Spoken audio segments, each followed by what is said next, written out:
दोस्तों, married to my toxic husband के अगले एपिसोड में आपका स्वागत है। अगर आपको ये कहानी जरा सी भी अच्छी लग रही है तो वीडियो को लाइक और चैनल को सब्सक्राइब करना मत भूलिएगा और कमेंट में हमें जरूर बताइएगा कि आपको ये कहानी कैसी लगी है। चलिए शुरू करते हैं आज की कहानी। अनन्या की बातों को सुनकर वो लड़की पागलों की तरह हंसी। वो लड़की कोई और नहीं बल्कि आलिया आहूजा थी। आलिया ने गुस्से में चिल्लाते हुए कहा, हाँ, मैं जानती हूँ कि तुम उससे शादी नहीं करना चाहती, लेकिन विक्रम तो तुम्हारे पीछे अंधा हो चुका है। अनन्या, तुम नहीं जानती कि उसने अपनी नजर तुम पर बनाई हुई है। अगर आज मैं तुम्हें सुबह किडनैप नहीं करती तो शाम तक तुम उसके चंगुल में होती और वो तुमसे जबरदस्ती शादी कर चुका होता। आलिया की इस बात ने अनन्या के होश उड़ा दिए थे। उसे तो अंदाजा भी नहीं था कि विक्रम मल्होत्रा ने उस पर इस हद तक अपनी नजर बना रखी है। वहीं मुंबई इंटरनेशनल एयरपोर्ट के एग्जिट गेट से एक 22 साल की बेहद खूबसूरत, स्टाइलिश और तेज तर्रार लड़की अपनी ट्रॉली बैग संभालते हुए बाहर निकली। उसकी आंखों पर महंगा सनग्लासेस था और चाल में एक गजब का कॉन्फिडेंस था। यह लड़की और कोई नहीं बल्कि डॉक्टर अवंतिका की सबसे भरोसेमंद और पर्सनल असिस्टेंट सारा थी। जैसे ही वो एयरपोर्ट के वीवीआईपी एग्जिट गेट से बाहर आई, ठीक उसके सामने एक आलीशान चमचमाती ब्लैक लग्जरी आकर कार रुकी। गाड़ी के ड्राइवर ने फुर्ती से उतरकर सारा के लिए पीछे का दरवाजा खोला। सारा बिना किसी हिचकिचाहट के बेहद सलीके से गाड़ी की बैक सीट पर बैठ गई। गाड़ी में बैठते ही सारा ने अपनी जेब से फोन निकाला और तुरंत किसी को फोन मिलाया। लेकिन फोन लगते ही उधर से कंप्यूटर की आवाज आई, the number you are dial is trying to reach currently switched off. उस नंबर के बंद आने पर सारा के माथे पर हल्की सी लकीरें उभर आई थी। उसने फिर से कॉल काटा और दोबारा उसी नंबर पर ट्राई किया, लेकिन दूसरी बार भी नंबर पूरी तरह बंद आ रहा था।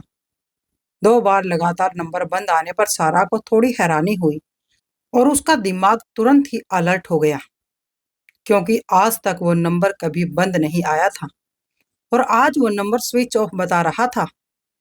उसे अच्छे से पता था कि वो जिस नंबर को मिला रही है उसका फोन कभी भी बिना किसी बड़ी वजह से बंद नहीं रहता। मामले की गंभीरता को भांपते हुए सारा ने बिना एक सेकंड का वक्त गवाए अपनी सीट के पास रखा बैग खोला और उसमें से एक अपना हाई टेक लैपटॉप बाहर निकाला। उसकी उंगलियां कीबोर्ड पर बिजली की रफ्तार से चलने लगी। वो तुरंत उस बंद नंबर की आखिरी एक्टिव लोकेशन और उसके आसपास के नेटवर्क सिग्नल्स को हैक करके उसको ढूंढने की कोशिश करने लगी, क्योंकि उसे एहसास हो चुका था कि कुछ न कुछ गड़बड़ जरूर हुई है। वहीं उस बंद तहखाने में अनन्या की इन दलीलों और सीधे साधे दिए गए बयानों का आलिया पर रत्ती भर भी असर नहीं हुआ। आलिया के चेहरे पर फैली वो क्रूर मुस्कान और गहरी हो चुकी थी। उसने अपने हाथ बांधे और अनन्या के बेहद करीब आते हुए नफरत भरी आवाज में कहा, तुम मंडप से भाग खड़ी हुई, तुमने उसे रिजेक्ट कर दिया। तुम्हें क्या लगता है इन बातों से मुझे कोई फर्क पड़ेगा? तुम्हारी ये दलीलें मेरे सामने मत रो अनन्या।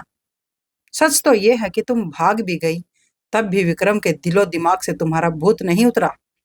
वो आज भी तुम्हारी ही रट लगाए बैठा है। आलिया ने गुस्से में अपने पैर पटके और गोदाम की दीवारों को घूरते हुए आगे कहा, जब तक तुम इस दुनिया में रहोगी तब तक विक्रम कभी मेरी तरफ मुड़कर भी नहीं देखेगा। अब इसीलिए तुम्हारा यहाँ से सही सलामत बाहर जाने का तो सवाल पैदा ही नहीं होता। अनन्या ने उसकी आंखों में छाए उस पागलपन को देख लिया था। वो समझ गई थी कि आलिया इस वक्त किसी की भी बात सुनने या समझने की हालत में नहीं है। उसके सिर पर विक्रम को पाने का जुनून इस हद तक सवार हो चुका था कि वो किसी भी हद को पार करने के लिए अब तैयार थी। अनन्या ने चुपचाप अपनी कलाई पर बंधी रस्सियों को थोड़ा ढीला करने की कोशिश शुरू कर दी थी, क्योंकि वो जानती थी कि यहाँ से निकलने के लिए उसे खुद ही कोई रास्ता बनाना होगा। अनन्या की रस्सियों को खुलवाने की कोशिश को देखकर आलिया के चेहरे पर एक डरावनी और क्रूर मुस्कान तैर गई थी। उसने हवा में तभी 2 बार ताली बजाई। ताली की आवाज गूंजते ही गोदाम के बाहर खड़े हुए चारों गुंडे फौरन अंदर दाखिल हो गए। उनकी भूखी और गंदी नजरें सीधे कुर्सी पर बंधी अनन्या पर टिक गई। आलिया ने अनन्या की तरफ देखते हुए घिनौनी हंसी हंसी और गुंडों से बोली, मुझे लगता है कि तुम लोगों को लड़कियां बहुत पसंद है ना? तभी उनमें से एक गुंडा अपनी जीभ होठों पर फिराते हुए आगे बढ़ा और बोला, हाँ मैडम, ये तो आपने बिल्कुल पते की बात कही है। ये लड़की तो देखने में ही बहुत खूबसूरत है और इसका फिगर भी एकदम कड़क है। हम भी तो आखिर मर्द ही हैं, तो भला ऐसी कयामत चीज को देखकर हमारा दिल क्यों ना मचले। गुंडों की इन घटिया बातों को सुनकर आलिया के चेहरे पर रत्ती भर भी शिकन नहीं आई। उसने बेहद ठंडे लहजे में कहा, ठीक है, तो तुम लोग जो चाहो इसके साथ कर सकते हो। तुम्हें जितने मजे करने हैं करो, लेकिन हाँ, याद रहे कि यह लड़की जिंदा नहीं बचनी चाहिए। अपना काम पूरा करने के बाद इसे हमेशा के लिए खामोश कर देना। इतना घिनौना हुक्म देकर आलिया अपने असिस्टेंट के साथ पलटकर कड़क कदमों से गोदाम से बाहर निकल गई। आलिया की बातें सुनकर तो अनन्या के जैसे होश ही उड़ गए थे। उसे अपने कानों पर यकीन नहीं हो रहा था कि एक लड़की होकर कोई दूसरी लड़की के लिए इतनी गिरी हुई और घटिया सोच कैसे रख सकती है। आलिया का असली चेहरा देखकर अनन्या के मन में उसके लिए घृणा और बढ़ गई थी। लेकिन अब सोचने का वक्त नहीं था। जैसे ही उन गुंडों ने अनन्या को चारों तरफ से घेरा, उनकी लस्ट भरी नजरों को देखकर अनन्या के पूरे बदन में एक ठंडी सिरहन दौड़ गई थी। उसका दिल तेजी से धड़कने लगा। उसने अपनी पूरी ताकत लगाकर अपने हाथों में बंधी रस्सियों को खोलने की कोशिश की, लेकिन वो रस्सियां बहुत कसकर बांधी गई थी, जिसके कारण वो नाकाम रही। एक गुंडा अनन्या के बिल्कुल करीब आया और उसके चेहरे के पास झुककर अपनी गंदी सांसें छोड़ते हुए बोला, आहा मैडम, आज तो हमारी लॉटरी लग गई। इतनी मखमली चीज पर हाथ साफ करने का मौका रोज रोज थोड़ी ना मिलता है। दूर रहो मुझसे, हाथ मत लगाना मुझे। अनन्या ने अपनी पूरी ताकत से चीखते हुए उन्हें धकेलने की कोशिश की, लेकिन उन हैवानों पर कोई असर नहीं हुआ। तभी दूसरा गुंडा एक कदम और आगे बढ़ा। उसने घिनौनी मुस्कान के साथ अपनी उंगलियां अनन्या के गोरे चेहरे पर फिराना शुरू कर दिया। वो अपनी उंगलियों को धीरे धीरे उसके चेहरे से नीचे उतारते हुए उसकी छाती की तरफ ले जाने ही वाला था कि तभी अचानक गोदाम के बाहर एक गाड़ी के टायरों की जोरदार चीख गूंजी। उससे पहले कि कोई कुछ समझ पाता, एक भारी भरकम बुलेट प्रूफ एसयूवी गाड़ी बिजली की रफ्तार से गोदाम की पक्की ईंटों वाली दीवार को तिनकों की तरह तोड़ती हुई सीधा अंदर घुस गई। मलबे और धूल के गुबार के बीच वो खूंखार गाड़ी ठीक उन गुंडों के पास आकर रुकी। अचानक हुए इस जबरदस्त धमाके से पूरा गोदाम हिल गया था। चारों गुंडे डर और अचरज के मारे उस दिशा में देखने लगे जहां से धूल का गुब्बार उठ रहा था। मौत के मुंह में खड़ी अनन्या ने भी अपनी बंद आंखें खोलकर उस गाड़ी की तरफ देखा। तभी धूल और मलबे के गुब्बार के बीच गाड़ी का भारी दरवाजा खुला। जैसे ही गाड़ी से कदम नीचे पड़े, वहां मौजूद गुंडों के चेहरे पर एक कमीनी मुस्कान फिर से तैर गई थी, क्योंकि उस गाड़ी से उतरने वाला कोई कड़क पुलिस वाला या दिग्विजय के खतरनाक बॉडीगार्ड्स नहीं, बल्कि एक 22 साल की एक बेहद खूबसूरत लड़की थी। यह लड़की कोई और नहीं बल्कि डॉक्टर अवंतिका की असिस्टेंट सारा थी। गाड़ी की फ्रंट सीट पर बैठकर ड्राइवर बुरी तरह अब डर चुका था। वो समझ गया था कि मामला अब गुंडों का है, इसीलिए वो चुपचाप साइड होकर स्टीयरिंग के पास सिमट कर बैठ गया। सारा ने अपनी कार से उतरते ही जब सामने कुर्सी पर बंधी अनन्या को इस बेबस और डरी हुई हालत में देखा, तो उसकी आंखें गुस्से से अंगारे की तरह लाल हो गई। उसने एक ठंडी और जानलेवा नजर उन गुंडों पर डाली और बिना किसी डर के सीधे अनन्या की तरफ बढ़ने लगी। एक गुंडा सारा को अपनी तरफ आते देख जोर से ठहाका मारकर हंसने लगा। अरे भाई, ये क्या तमाशा है? मैंने तो सोचा था कि इस लौंडिया को बचाने के लिए कोई बड़ा मसीहा आएगा, लेकिन ये तो खुद एक कमसिन नाजुक कली निकली। क्या बात है भाई, आज तो ऊपर वाला मेहरबान है हम पर। चलो अब माल दो हो गए हैं, आपस में बराबर बराबर बांट लेते हैं। दो दो मिलकर एक एक के मजे लेंगे। गुंडों की इस बेहद घटिया और गंदी बात पर बाकी के 3 गुंडे घिनौनी और बेशर्मी भरी हंसी हंसने लगे। उनकी गूंजती हुई हंसी से पूरा गोदाम और भी बदबूदार हो गया था। लेकिन सारा के चेहरे पर कोई शिकन नहीं आई। उसकी आंखें पत्थर जैसी ठंडी थी। उसने गुंडों की बकवास पर कोई रिएक्शन नहीं दिया और न ही उनकी तरफ पलटकर देखा। वो फुर्ती से अनन्या के पास पहुंची और बिजली की रफ्तार से उसके हाथ पैरों पे बंधी रस्सियों को खोल दिया। रस्सियां खुलते ही सारा तुरंत एक कदम पीछे हटकर अनन्या के पीछे किसी साए की तरह सीधी खड़ी हो गई, बिल्कुल वैसे ही जैसे अनन्या उसकी असली बॉस हो और वो उसके अगले हुक्म या सिर्फ एक इशारे का इंतजार कर रही हो। जैसे ही अनन्या के हाथ पैर आजाद हुए, उसने बिना एक पल गवाए सामने खड़ी सारा को जोर से गले लगा लिया। सारा को गले लगाते ही महसूस हुआ कि अनन्या का पूरा शरीर अंदर तक डर से थर थर कांप रहा था। उन हैवानों की बातों ने उसे बहुत डरा दिया था। सारा ने बेहद नरमी से अनन्या की पीठ को थपथपाया और उसके सिर को सहलाते हुए धीमी मगर गहरी आवाज में कहा, आप शांत हो जाइए, मैं आ गई हूं ना। सारा के इन शब्दों में एक ऐसा भरोसा था कि अनन्या का कांपना तुरंत बंद हो गया। उसने खुद को संभाला और अपनी आंखें साफ करते हुए उन गुंडों की तरफ देखा, जो अब भी उन दोनों को अपनी ललचाई और भूखी नजरों से घूर रहे थे। अनन्या ने अपने सूट के कुर्ते को झाड़ा। उसका चेहरा अब पूरी तरह शांत हो चुका था। उसने सारा की तरफ देखकर सिर्फ दो शब्द कहे, 2 मिनट। इतना कहकर अनन्या मुड़ी और सीधे उस बुलेट प्रूफ गाड़ी की तरफ चल दी।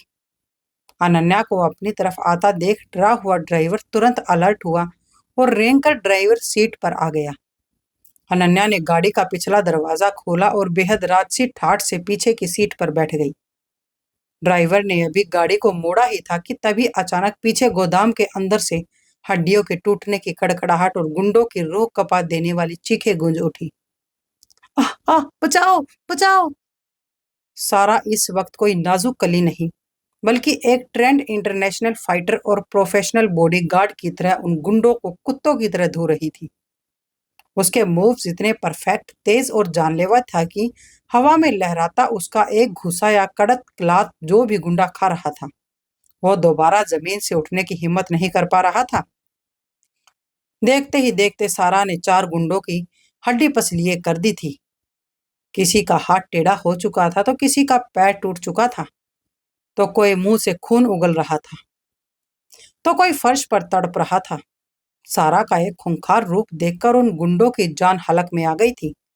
उनका जो लीडर गुंडा अभी कुछ देर पहले मजे लेने की बात कर रहा था, वो रेंगता हुआ सारा के पास आया और रोते हुए भीख मांगकर बोला, हमें हमें माफ कर दीजिए जीजी, दीदी हमें माफ कर दीजिए, खुदा के लिए हमें बख्श दीजिए। हमसे बहुत बड़ी भूल हो गई, हमने आपको पहचाना नहीं, प्लीज मारिए मत। वो पागलों की तरह उसके पैरों में गिरकर माफी मांगने लगा। तभी गाड़ी का अगला दरवाजा खुला। सारा ने गुंडों को तड़पता छोड़ बेहद एक कड़क अंदाज में आकर अनन्या के पास वाली फ्रंट सीट संभाली।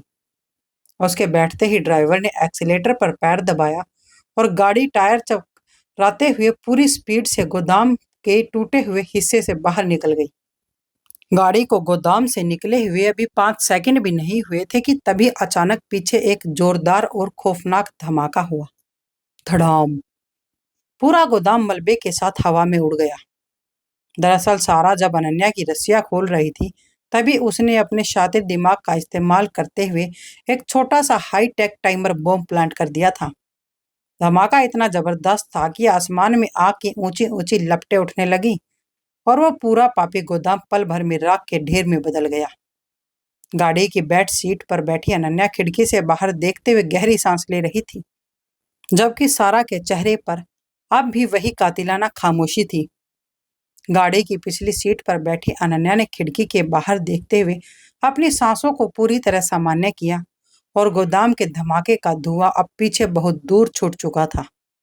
अनन्या ने आगे सीट पर बैठी सारा की तरफ देखा और कहा, सारा मुझे मेरे ऑफिस छोड़ दो। ऑफिस शब्द सुनते ही सारा ने तुरंत ड्राइवर को हुक्म दिया, गाड़ी को सीधा एमी क्रिएशन की तरफ मोड़ो। लेकिन अनन्या ने उसी पल सारा को रोकते हुए बेहद शांत मगर साफ आवाज में मना किया, नहीं सारा, एमी क्रिएशन नहीं, गाड़ी को राठौड़ एंटरप्राइजेज की तरफ ले चलो। राठौड़ एंटरप्राइजेज का नाम सुनते ही आगे की सीट पर बैठी सारा के बदन में एक सिहरन दौड़ गई। उसकी आंखें अचरज के मारे थोड़ी छोटी हो गई थी और उसने झटके से पीछे मुड़कर अनन्या को बेहद हैरानी से देखा। उसके दिमाग में कुछ पुरानी यादें कौंध गई थी। तभी उसने अविश्वास भरे लहजे में दोहराया, राठौड़ एंटरप्राइजेज, पर आप वहां? सारा के चेहरे के बदले हाव भाव को देख और हैरानी को देखकर अनन्या तुरंत भाप गई कि वो क्या सोच रही है। अनन्या ने एक हल्की सी मुस्कान के साथ बात को संभाला और कहा, हाँ सारा, तुमने सही सुना।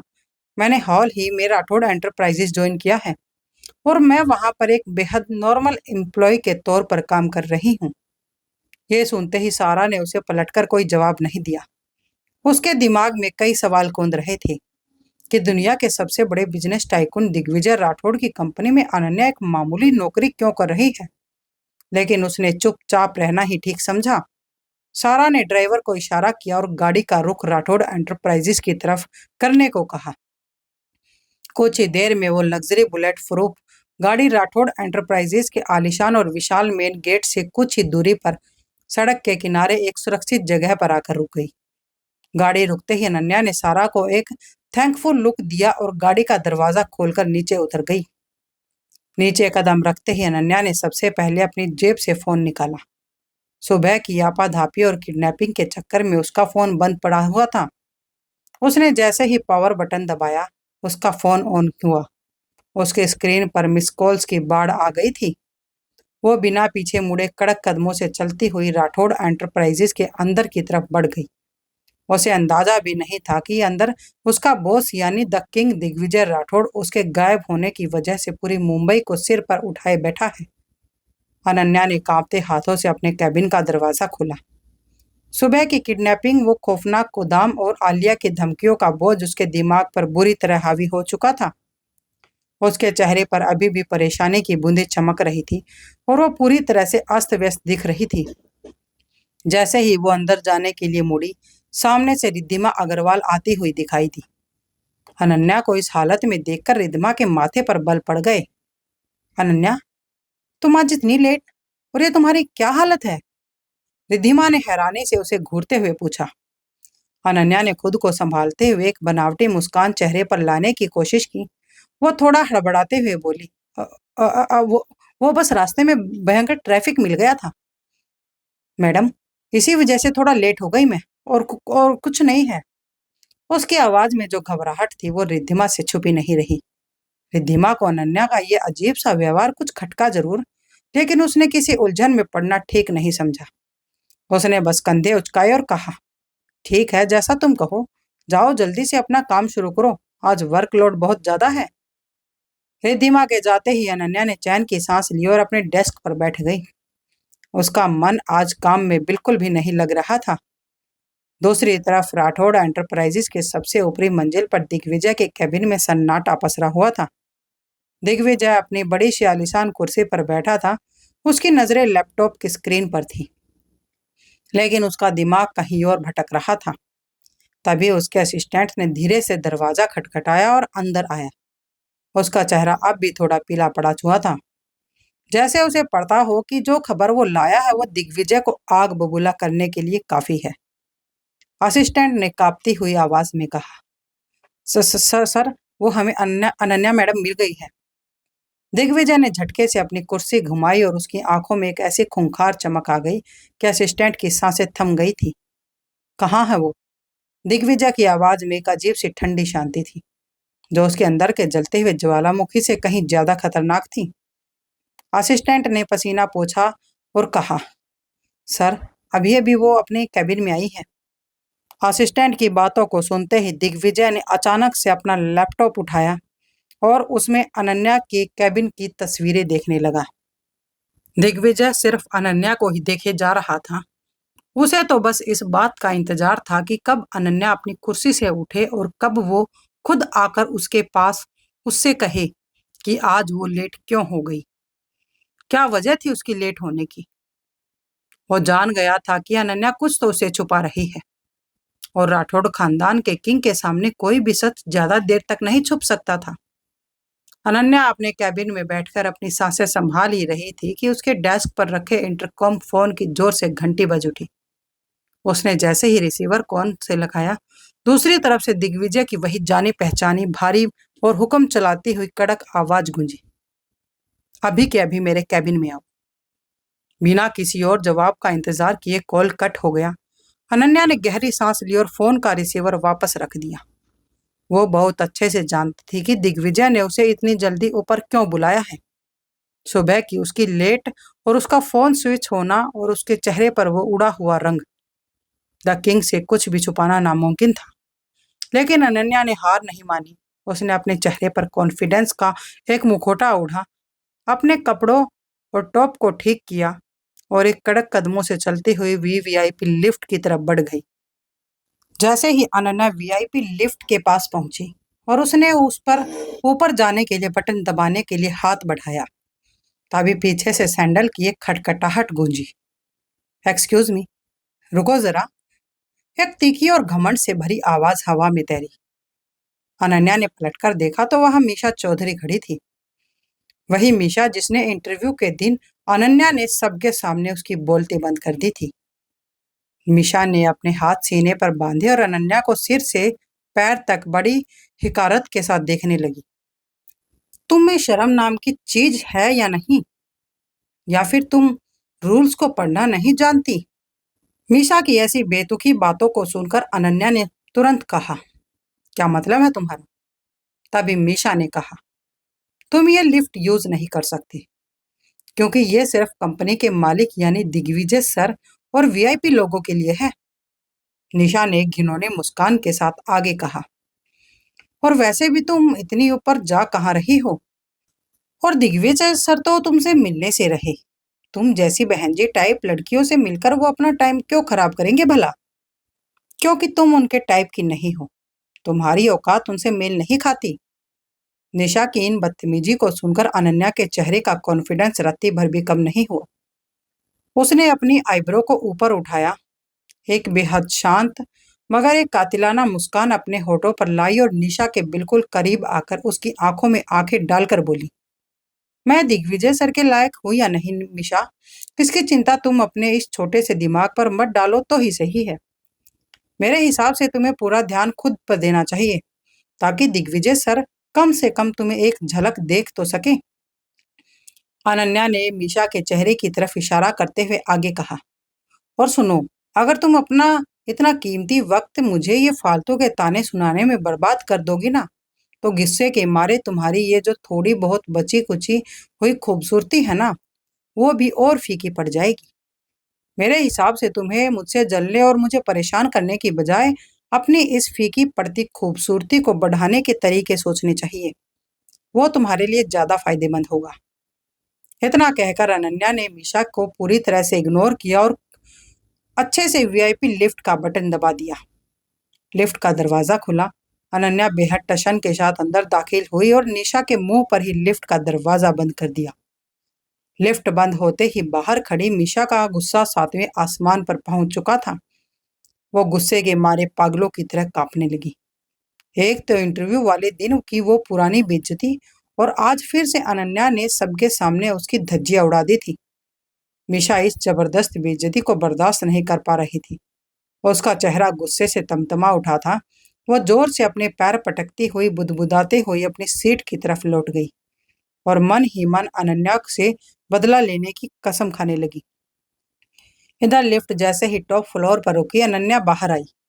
उसके सामने दिग्विजय के कैबिन का वो भारी आलीशान कांच का दरवाजा था। अनन्या ने एक आखिरी बार अपनी सांसों को काबू में किया, अपने चेहरे पर वापस वही बेखौफ अंदाज लाया और दरवाजे को धीरे से अंदर की तरफ धकेला।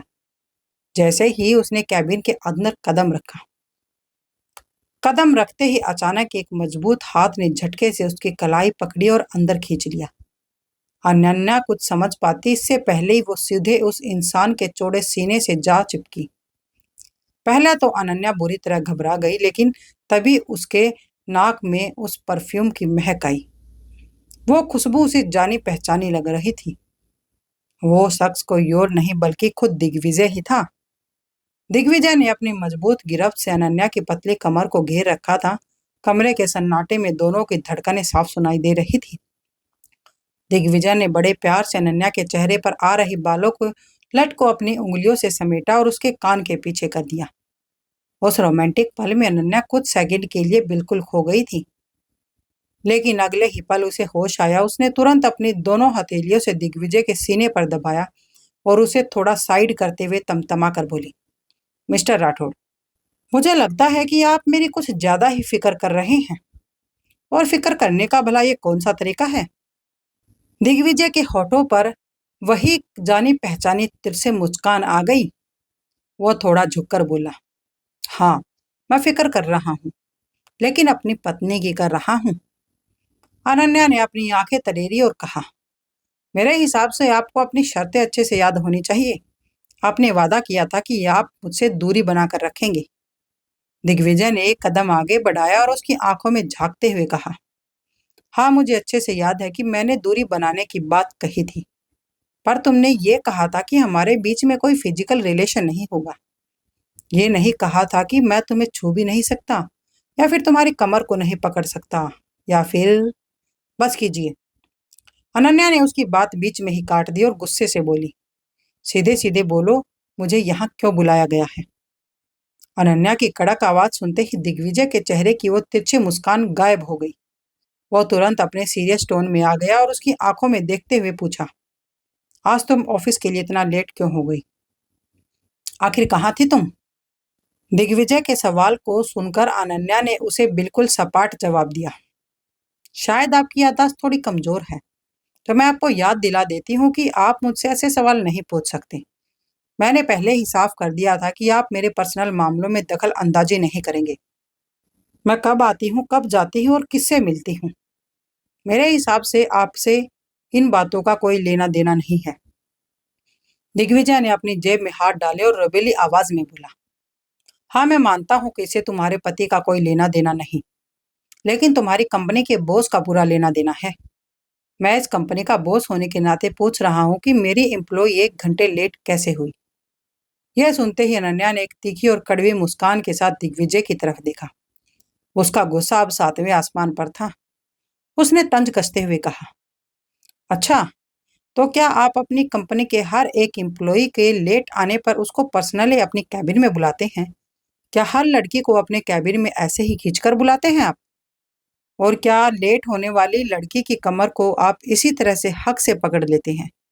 मेरे हिसाब से तो आप अपनी हर दूसरे एम्प्लॉय के बालों को भी इसी तरह उनके कानों के पीछे करते होंगे। अनन्या ने एक कदम पीछे हटकर दिग्विजय को सिर से पैर तक देखा और अपनी आवाज और कड़क करते हुए कहा, आपका लड़कियों को रिझाने का ये जो फ्लर्ट करने का तरीका है ना मिस्टर राठौड़, ये आपकी बाकी लड़कियों पर खूब चलता होगा। वे आपके इस चाल में आसानी से फंस जाती होंगी, लेकिन आपका ये पैतरा और ये घटिया चालें मुझ पर बिल्कुल काम नहीं करेंगी। इस बंद कैबिन में आप उन लड़कियों के साथ क्या गुल खिलाते हैं, क्या रासलीला रचाते हैं, उससे मुझे रत्ती भर भी कोई मतलब नहीं है, और न ही मैं ये जानना चाहती हूँ।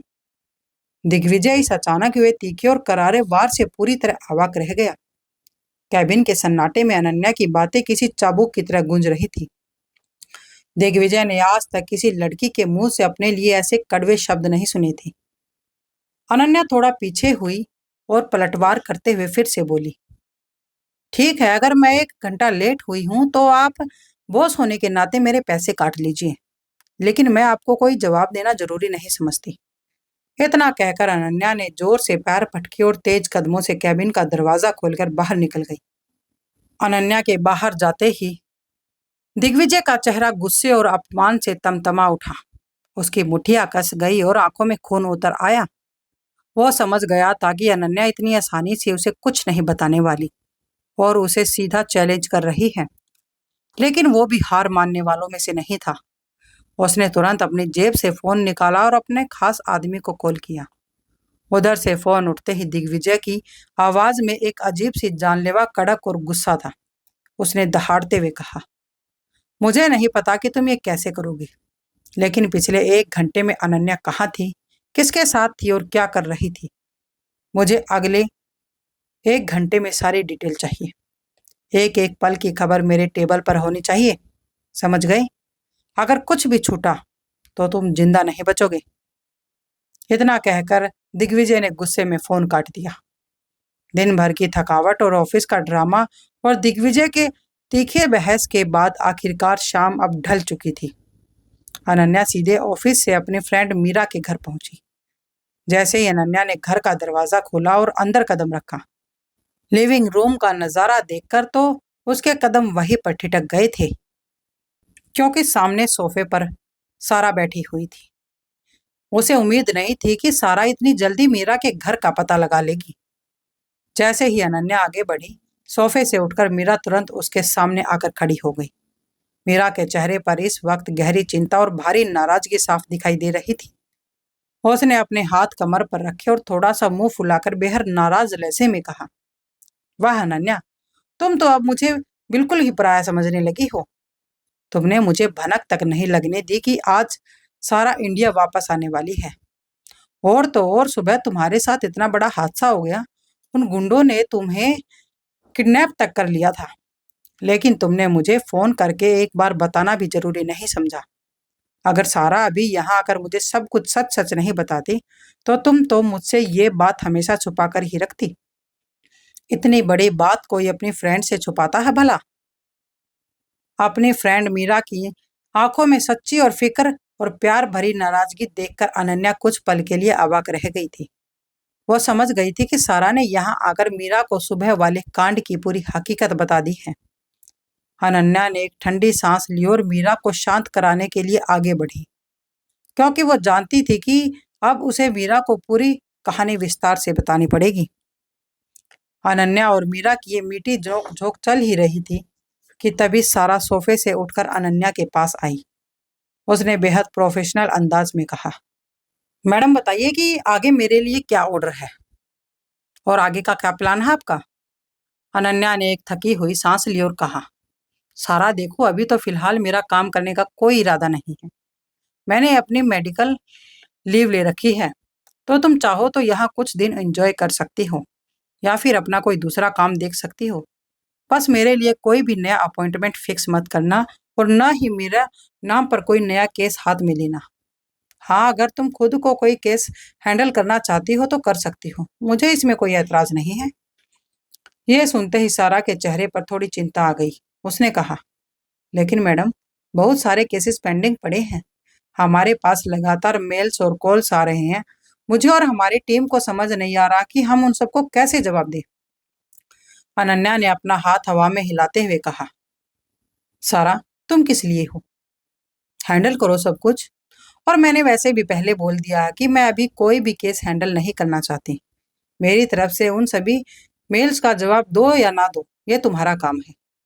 अनन्या का कड़क फैसला सुनकर सारा कुछ पल के लिए चुप हो गई, लेकिन फिर उसने थोड़ा हिचकते हुए कहा, मैम, मैं आपकी बात समझती हूँ, लेकिन ये केस ऐसा है जिसे आपको एक बार देखना और सुनना चाहिए, क्योंकि वो केस किसी बड़ी रईसजादे का नहीं बल्कि एक 5 साल के छोटे गरीब बच्चे का है।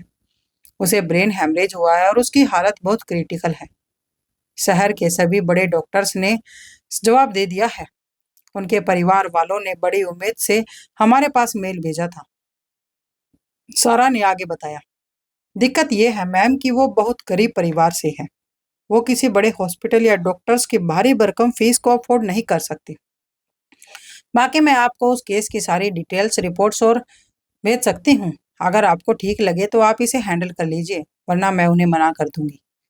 जैसे ही अनन्या ने 5 साल के मासूम बच्चे और उसके गरीब परिवार की बात सुनी, तो उसका डॉक्टर वाला दिल पिघल गया। वो थोड़ी इमोशनल हो गई थी। उसने कुछ देर सोचा और फिर कहा, ठीक है सारा, कोई बात नहीं, मैं उस बच्चे का केस देख लूंगी, तुम उसकी सारी डिटेल्स मेरे पास भेज देना। अनन्या की बात सुनकर सारा के चेहरे पर तसल्ली के भाव आ गई। उसने अपना फोन जेब में रखा और वहां से जाने के लिए मुड़ी। यह देखकर अनन्या ने उसे रोकते हुए कहा, सारा, तुम इस वक्त कहाँ जा रही हो? सारा ने पलटकर जवाब दिया, मैम, मैं अपने फ्लैट पर जा रही हूँ। अनन्या ने आगे कहा, तुम चाहो तो यहाँ रुक सकती हो मीरा के पास, यहाँ तुम्हें कोई दिक्कत नहीं होगी। लेकिन सारा ने बड़ी समझदारी से सिर हिलाकर मना कर दिया। उसने धीमी आवाज में कहा, नहीं मैडम, मेरा यहाँ रुकना ठीक नहीं है। अगर मैं यहाँ रुकूंगी तो इससे आपके लिए भी बड़ा खतरा हो सकता है। वैसे भी दुश्मन आपकी तलाश में है और अगर कोई मुझे यहाँ ट्रैक कर लेता है तो इससे आपको मुश्किल हो सकती है। लोगों को आपकी आइडेंटिटी पहचान में आ जाएगी। इसीलिए मेरा अलग रहना ही सबके लिए सेफ है। इतना कहकर सारा ने अनन्या को एक प्रोफेशनल लुक दिया और कड़क कदमों से मीरा के घर से बाहर निकल गई। सारा के जाते ही मीरा ने तुरंत अनन्या का हाथ पकड़ा और उसे खींचकर सोफे पर बैठा दिया। उसने अपने हाथ कमर में कसे और झूठा गुस्सा दिखाते हुए बोली, चल अब ज्यादा नाटक मत कर, सीधे सीधे बता, तूने उस दिग्विजय राठौड़ से शादी क्यों की? जब मैंने उसका नाम लिया था तब तो तू साफ मना कर रही थी, फिर अचानक से शादी कैसे हो गई? और इतनी बड़ी बात तूने मुझसे छुपा कर रखी। अनन्या ने मीरा का मूड हल्का करने के लिए एक शरारती मुस्कान चेहरे पर लाई और मजाक करते हुए बोली, अरे यार, तूने ही तो कहा था ना कि दिग्विजय राठौड़ कितना हॉट है, उसकी बॉडी कितनी कड़क है। तो बस मैंने सोचा कि जब मेरी सहेली ही उसकी इतनी दीवानी है तो क्यों ना खुद मैं ही जाकर चेक कर लूं कि बंदे में कितना दम है। यह सुनते ही मीरा की आंखें अचरज के मारे फटी की फटी रह गई। उसने तुरंत आगे बढ़कर अनन्या का चेहरा अपने दोनों हाथों में पकड़ा, उसे इधर उधर घुमाकर देखा और कहा, ओए, तू सच में मेरी शरीफ अनन्या ही है ना? मुझे यकीन नहीं हो रहा कि लड़कों से कोसों दूर रहने वाली लड़की आज अपने मुंह से किसी मर्द की बॉडी की तारीफ कर रही हो। मीरा की बात सुनते ही अनन्या के दिमाग में अचानक कल वाला नजारा कूद गया था, जब वो दिग्विजय के कमरे में थी और दिग्विजय सिर्फ एक टॉवल लपेटे बाथरूम से बाहर निकला था। उसके भीगे बालों से पानी की बूंदें टपक रही थी, उसके चौड़े कंधे और उसकी मस्कुलर चेस्ट पर गिरकर आ रही थी। उसके वो परफेक्ट 8 एप पैक्स और लोहे जैसी गठीली बाहें, उस खूंखार और मर्दाने बॉडी को याद करते ही अनन्या के गोरे गाल पर अचानक एक गुलाबी सी चमक आ गई थी। मीरा बहुत शाती थी, उसने तुरंत अनन्या के चेहरे का वो बदलता रंग और हल्का सा ग्लो पकड़ लिया था। मीरा ने अपनी कोहनी से अनन्या को मारते हुए बेहद मजेदार अंदाज में पूछा, ओहो, चेहरे की ये लाली बता रही है कि दाल में कुछ काला नहीं, बल्कि पूरी दाल ही काली है। काली तुम्हारी शादी हुई है तो बॉस कुछ ना कुछ तो जबरदस्त हुआ होगा। अच्छा शर्मा मत, अब सीधे सीधे बता, बेड पर कैसा सीन था? तेरा वो किंग पति बेड पर कितने टाइम तक रुकता है? यार बताना, कितना दम है बंदे में। मीरा का यह सीधा और बोल्ड वाला सीन सुनकर अनन्या का चेहरा शर्म और झेप के मारे लाल हो गया। उसने मीरा को झटके से अपने से दूर हटाया और कहा, चल हट, मेरे सामने ही अपनी बकवास बातें बंद कर और अपना काम कर ले। मैं यहाँ सिर्फ अपना कुछ जरूरी सामान लेने आई हूँ। कल से मैं मिस्टर राठौड़ के साथ उनके मेंशन में शिफ्ट हो रही हूँ, और वैसे भी हमारी ये कॉन्ट्रैक्ट मैरिज है। मैंने उनसे इसी शर्त पर शादी की है कि वो मुझसे 20 कदम की दूरी बनाकर रखेंगे। लेकिन मीरा ने उसकी खिंचाई करते हुए खिलखिलाकर फिर से कहा, अच्छा बाबा मिस्टर राठौड़ नहीं, अब सीधे सीधे बोलो ना कि कल से तुम अपने पतिदेव के साथ रहने जा रही हो। मीरा की इस बात पर दोनों सहेलियां एक साथ ठहारा का मारकर हंस पड़ी। केविन का सारा तनाव उसी हंसी में बह गया था। दोनों की ये हंसी मजाक चल ही रही थी कि तभी मीरा के फोन की रिंगटोन बजी। स्क्रीन पर शौर्या का नाम चमक रहा था, जो एमी क्रिएशन का सारा काम संभालता था। मीरा ने फोन उठाया। हाँ बोलो। दूसरी तरफ से शौर्या की प्रोफेशनल आवाज आई, मैडम, मिस्टर राठौड़ के साथ जो हमारी बड़ी डील फाइनल हुई थी उसमें कुछ इंपॉर्टेंट पॉइंट्स पर डिस्कशन करना बाकी है। मिस्टर राठौड़ खुद पर्सनल मिस एमी से मिलना चाहते हैं और मीटिंग की डिमांड कर रहे हैं। मीरा ने एक नज़र अनन्या पर डाली और शौर्य से कहा, ठीक है शौर्य, तुम उनके साथ मीटिंग फिक्स कर दो। बाकी मैं अनन्या से एक बार पूछ लूंगी, अगर वो आना चाहेगी तो ठीक है, वरना उन्हें साफ मना कर देना। शौर्य ने कहा, ओके मैडम, और फोन डिस्कनेक्ट कर दिया। मीरा ने फोन टेबल पर रखा और अनन्या की तरफ देखकर चुटकी लेते हुए कहा, ओ मैडम, आपके वही साक्षात पति देव जी आपसे यानी मिस एमी से मिलने के लिए तड़प रहे हैं। तो बताइए सरकार, आपका क्या हुक्म है? चलना है मीटिंग में? लेकिन अनन्या का चेहरा तुरंत गंभीर हो गया। उसने दो टूक लहजे में मना करते हुए कहा, बिल्कुल नहीं। मेरा इस पूरी डील में या एमी क्रिएशन के काम में मेरा कहीं पर भी नाम नहीं आना चाहिए। दिग्विजय राठौड़ को किसी भी कीमत पर भनक नहीं लगनी चाहिए कि ये इंटरनेशनल ब्रांड एमी मेरी है। मेरी पहचान उनसे छुपी रहनी चाहिए। तुम नहीं जानती उनका शातिर दिमाग कितना तेज है। इतना कहकर अनन्या सोफे से उठी और अपना सामान पैक करने के लिए अपने रूम की तरफ बढ़ गई। मीरा ने भी उसकी बात का सम्मान किया। उसने तुरंत शौर्या को एक मैसेज टाइप किया और मिस एमी इस मीटिंग में नहीं आ पाएंगी और ये कहकर अपना फोन बंद कर दिया। दोनों को अंदाजा भी नहीं था कि द किंग कितनी गहराई से उनके इस रहस्य को पता लगाने के लिए जुट चुका था। दोस्तों, क्या दिग्विजय पता लगा पाएगा कि एमी क्रिएशन अनन्या का ही है? और क्या वो पता लगा लेगा कि अनन्या का किडनैप हुआ था और ये अनन्या का किडनैप किसने किया था। दोस्तों, इन सभी सवालों का जवाब जानने के लिए बने रहे हमारे चैनल के साथ। और अगर आपको ये कहानी जरा सी भी अच्छी लग रही है तो वीडियो को लाइक, चैनल को सब्सक्राइब जरूर कर दीजिएगा। और मिलते हैं अगले एपिसोड में।